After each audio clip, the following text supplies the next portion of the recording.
നിലവിലെ ലോക ചാമ്പ്യന്മാരായ അർജന്റീന ഈ ജൂലൈ 4-ാം തീയതി തങ്ങളുടെ റൗണ്ട് ഓഫ് 32 മത്സരത്തിന് വേണ്ടി ഒരുങ്ങുകയാണ്. ആഫ്രിക്കൻ കരുത്തരായ കേപ്പ് വെർദെയാണ് അർജന്റീനയുടെ എതിരാളികൾ. ഇന്ത്യൻ സമയം ജൂലൈ 4-ാം തീയതി പുലർച്ചെ 3:30 അർജന്റീന കേപ്പ് വെർദെ പോരാട്ടം നടക്കുന്നത്. കേപ്പ് വെർദെക്കെതിരായുള്ള പോരാട്ടത്തിന് മുന്നോടിയായി ആദ്യ പരിശീലന സെക്ഷനുകൾ അർജന്റീന ഇന്നലെ തന്നെ നടത്തിയതായി പ്രമുഖ അർജന്റീൻ മാധ്യമമായ TYC സ്പോർട്സ് റിപ്പോർട്ട് ചെയ്തിരുന്നു. അർജന്റീനൻ താരങ്ങൾ ഇപ്പോൾ പരിശീലനം ആരംഭിച്ചിട്ടുണ്ട്. വമ്പൻ ഒരുക്കങ്ങളാണ് അർജന്റീന നടത്തുന്നത്. കേപ്പ് വെർദെക്കെതിരെ വിജയിച്ചുകൊണ്ട് അർജന്റീനക്ക് റൗണ്ട് ഓഫ് 16 മുന്നേറണം. കഴിഞ്ഞ ജോർദാനെതിരായുള്ള പോരാട്ടത്തിൽ വലിയ മാറ്റങ്ങളും വരുത്തിയാണ് സ്കലോണി ടീമിനെ ഇറക്കിയത്. കേപ്പ് വെർദെക്കെതിരെ ടീമിൽ എങ്ങനെയുള്ള മാറ്റങ്ങളായിരിക്കും സ്കലോണി കൊണ്ടുവരിക എന്ന ആകാംക്ഷയിലാണ് അർജന്റീന ആരാധകരും ടീമുമെല്ലാം ഉള്ളത്. എന്നാൽ TYC സ്പോർട്സിന്റെ ലേഖകനായ ഗാസ്റ്റിൻ എഡ്യൂളിന്റെ റിപ്പോർട്ടുകൾ പ്രകാരം 3 പൊസിഷനിലേക്കാണ് സ്കലോണിക്ക് സംശയങ്ങളുള്ളത്. ബാക്കിയെല്ലാം ഫിക്സ്ഡ് ആണ്. ഈ 3 സംശയങ്ങൾ നിലവിൽ സ്കലോണിക്ക് പോയുണ്ടെന്നാണ് അദ്ദേഹം പറയുന്നത്. ആ 3 പൊസിഷൻ ഏതൊക്കെയെന്ന് നമുക്ക് നോക്കാം. ആദ്യത്തേത് അർജന്റീനയുടെ ലെഫ്റ്റ് ബാക്ക് പൊസിഷനാണ്. ആദ്യത്തെ 2 മത്സരത്തിലും അദ്ദേഹത്തിൻ്റെ പൊസിഷൻ അല്ലാഞ്ഞിട്ട് കൂടി ഫക്കുണ്ടോ മെദീനയെയായിരുന്നു കളിപ്പിച്ചിരുന്നത്.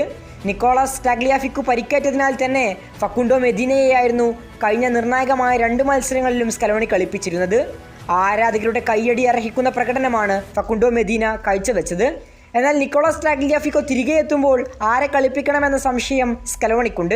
ടാഗ്ലിയാഫിക്കോയുടെ പൊസിഷനാണ് നിലവിൽ ആ റൈറ്റ് ബാക്ക് എന്നുള്ളത്. ഇത് മറ്റൊരു സംശയം നിക്കോളാസ് ഒട്ടാമെൻഡിയെ കളിപ്പിക്കണോ ക്രിസ്ത്യൻ റൊമേറോയെ കളിപ്പിക്കണമോ എന്നാണ്.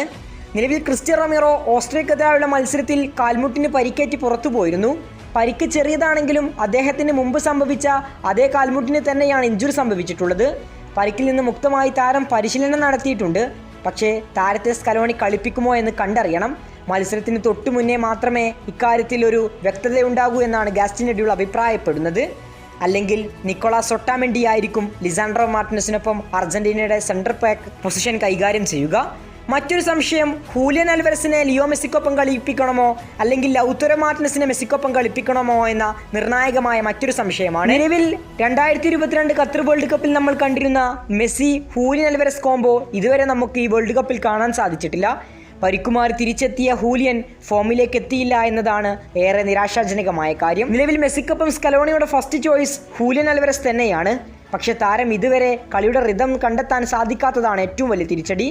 എന്നാൽ ലൗത്തറോ മാർട്ടിനസ് കഴിഞ്ഞ മത്സരത്തിൽ തൻ്റെ ആദ്യ വേൾഡ് കപ്പ് ഗോൾ കുറിക്കുകയും ചെയ്തു.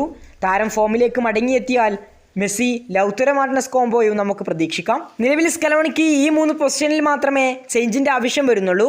ബാക്കിയുള്ള താരങ്ങൾ അതേപടി നിലനിർത്തുക തന്നെയായിരിക്കും സ്കലോണി ചെയ്യുക. കൂടുതൽ ഫുട്ബോൾ വാർത്തകൾക്കും വേൾഡ് കപ്പ് വിശേഷങ്ങൾക്കും വേണ്ടി ചാനൽ ഇപ്പോൾ തന്നെ സബ്സ്ക്രൈബ് ചെയ്യുക. കൂടുതൽ ഫുട്ബോൾ വാർത്തകളും വിശേഷങ്ങളുമായി ഇനിയും കണ്ടുമുട്ടാം.